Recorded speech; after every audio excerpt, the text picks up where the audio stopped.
All right, welcome back to episode 3 of Beyond Days of the Reef, Kelp Edition.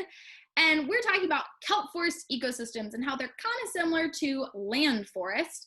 Well, much like a rainforest, kelp forests are tiered and they create a layered environment for communal living for a wide variety of ocean critters, many of which are pictured here. As I mentioned, kelp forests are tiered, so the top layer or canopy is on the surface layer of the water where kelp has begun to grow horizontally across the surface.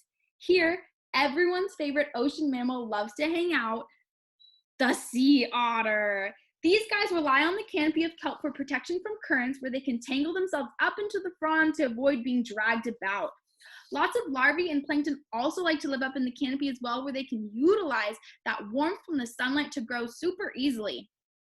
Just below the surface, but still in the canopy, among the fronds and the kelp, live bryozoans, hydroids, mysids, amphipods, isopods, crabs, snails, nudibranchs, and juvenile fish of all sorts, which feed on kelp. And controlling them are predatory fish like kelp surf perch, kelp bass, and various rockfish, which are predators among those smaller fish. Below lies the understory, where light levels are a lot lower here, but there are still some types of algae that reach up into the understory like shrubs in a forest. You can see some of them here. And with all that shade, fish can hide pretty easily amongst the stipes. Here is one of the most famous kelp forest fish. This is a Garibaldi. It's actually the California state fish. And as you can see, it doesn't really blend in super well. It's a beautiful bright orange, but they're a beautiful fish that loves to hang out in the understory of the kelp forest. And at the base of the kelp forest lies the Holdfast, pictured here. This boasts a huge diversity of organisms within itself, creating its own ecosystem inside of an ecosystem. So Holdfast itself is kind of a unique environment, and it's home to the kelp forest's many smaller critters like brittle stars, parchment worms, flatworms, small crabs, and other juvenile animals.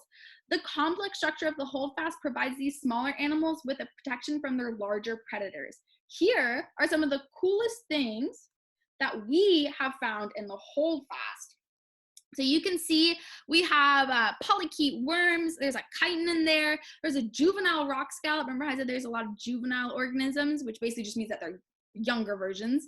And then we also have two-spot octopus eggs, which is probably one of the coolest things I've ever seen in the Holdfast. But as you can see, there's a lot of little guys that like to live in there.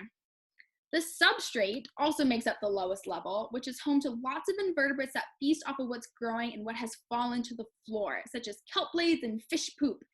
Those sea urchins, which I have circled, love to eat kelp blades as well as the growing stipes. And if they eat too much, they can create what is called an urchin barren, which is an area where a forest has been cleared out. It is basically kind of like underwater deforestation. So maintaining that kelp forest ecosystem in balance is super important to maintaining a healthy ecosystem. And we're going to learn about how these guys, the lobsters, which are pictured right next to the urchins, can help with that next week. Thanks for listening, guys. I hope you learned a lot about giant kelp. If you want to learn more about the kelp forest and the ecosystems and the organisms that live there, stay tuned with the Temperate Tuesday. Check back in next week. We have some super cool things that we're going to talk about. And so I hope to see you all soon. Thank you.